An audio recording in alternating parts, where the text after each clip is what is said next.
رسول اللہ صلی اللہ علیہ وآلہ وسلم، وہ بیٹی اپنے پیار سے مجھے بار بار پکار رہی تھی، لیکن میرے دل پہ کفر کی میل جمی ہوئی تھی، میرے دل سخت ہو چکے تھے، میرا دل اتنا سخت ہو چکا تھا،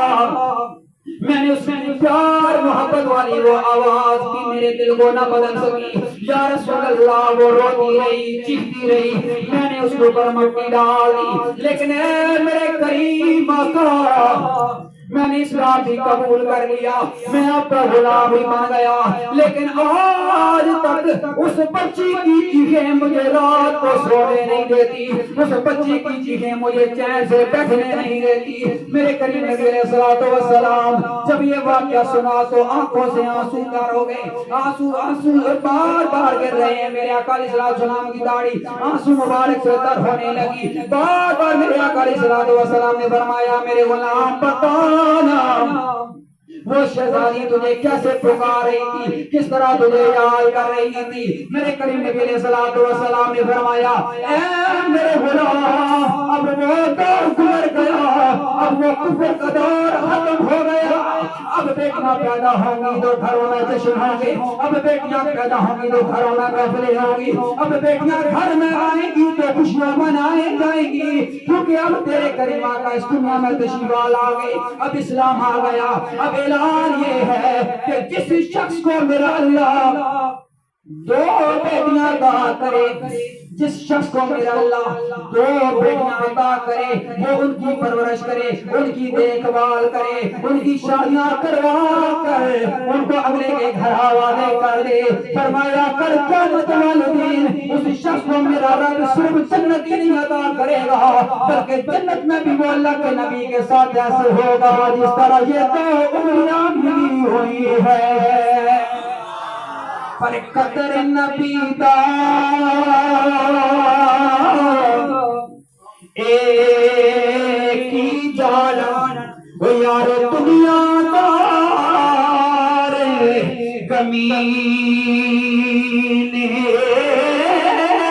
وہ قدر نبی دا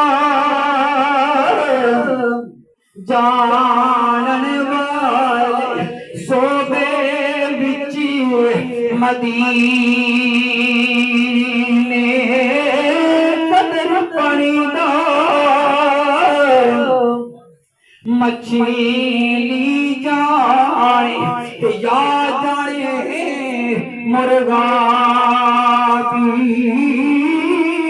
وہ قدر نبی دا میرا اللہ جانے یا جانے اصحابی۔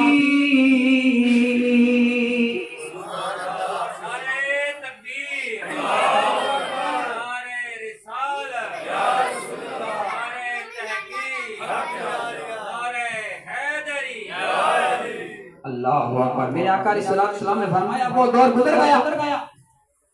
اب اعلان یہ ہے کہ جہاں لوگ بچیوں کو زندہ دفن کر رہے تھے نا، وہاں پہ میرے آقا علیہ السلام کی جب بیٹیاں پیدا ہوئی تو فرمایا فاطمہ تو بلا تم تھی، اور لوگوں فاطمہ میرے دل کا ٹکڑا ہے۔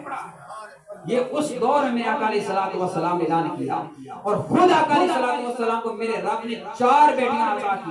اور سب سے زیادہ اگر آقا علیہ السلام کسی ذات کے ساتھ پیار کرتے تھے تو وہ اپنی بیٹی فاطمہ کے ساتھ پیار کرتے تھے،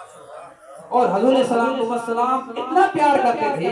کہ جب بھی فاطمہ شادی کے بعد ملنے کے لیے آتی تھی نا اپنے گھر میں، تو دور سے میرے آقا علیہ السلام دیکھتے تو کھڑے ہو کر استقبال کرتے، پھر آتے تھے تو اس کے ہاتھ چومتے، اس کا ماتھا چومتے اور اپنے ہی مسند کے اوپر بٹھاتے۔ یہ مقام دے کر بتایا کہ لوگوں جب بیٹیاں پیدا ہو جائیں تو ان کو بوجھ نہ سمجھو،